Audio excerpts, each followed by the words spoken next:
Brooklyn extended its losing streak to 7 last night. That was that night overtime loss to Kansas City. So the Nets are still, Oklahoma City, Kansas City, wherever they're playing this week. The Nets are in the playoff hunt, but by a thin margin as the 8th seed right now. And former Net Jared Dudley, now with the Lakers, was asked about Brooklyn's shifting team culture. Here is what he said, quote, right now, they're kind of being a little stagnant. I mean, this time next year when Kevin Durant, Kyrie, when they're there, they're a top 2 or 3 seed. We're not even going to be worried about this year for them.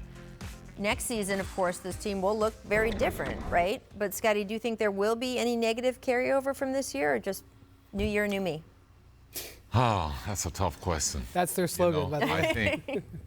I think both players, meaning KD and Kyrie, have yet to really test their leadership and to get an A for it, or even a B. I think Kyrie failed when he was in Boston last season, and I think this season is really putting him to a test again. And, you know, he hasn't been on the court as we thought he would, but his leadership is not being felt in that organization. Kevin Durant is a player. I mean, he can fix a lot of things, but you're still going to have a strong leader. We saw him able to survive around a team that was already arguably one of the greatest teams ever. And to your point about leadership, they had Draymond, they had Steph, so he just wasn't even being asked to do what he might be in this situation. I can't say that they're just going to flip a switch next year and things are going to be yinkadori, because I don't think so. I think both players have to really come together and figure out how to become a leader and how to lead a team. It's not easy to be a LeBron James. I don't know what the Nets are going to be. I don't know the health status. I don't know how KD is going to look. I don't know how healthy Kyrie is going to be. But obviously, I expect them to be a serious contender, contender next year. That's what the expectation is. The Nets made an interesting decision, and I think everybody would do it, which is they were having a developing team, and they elected to shift to these two guys and potentially hurt their developing team in the meantime. And so we have this, this interregnum, this gap year, right? Yeah, and unfortunately, this is the kind of thing. And ideally, you would have all your young players keep on growing. But because of the changes, it's been difficult. So I think if I had to make a futures bet, I would hold my Nets futures. I think Jared Dudley is right about that, but it's concerning that they're not doing better. I mean, look, my thing on team culture is always this. When the team is winning, team culture is generally pretty good. Yes. It's when the team is losing that you then see the division of, is this a good team culture team where they're still able to keep development and good things together versus not. If KD and Kyrie are leading a winning team culture is going to be great in there because all the little things get papered over. Let's talk about the team on the other side of the bridge. It's been a little bit more than a month since the Knicks fired David Fizdale. Since then, they've seen a slight improvement, guys, in their record, 6-9 since Fizz was fired. Now, Fizdale was on the Golic and Wingo show this morning. He addressed his feelings toward his former franchise. That's the business we've chosen.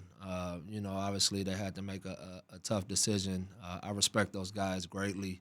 I miss the hell out of them, all of the players and the staff and guys like that. But that's our business. And at the time we were 4-18, and they had to make a tough decision. And so, I have no ill feelings towards the situation. I understand that this is our business, and I obviously learned a ton from it, and I was just really grateful to have that opportunity to be able to say I was the head coach of the New York Knicks.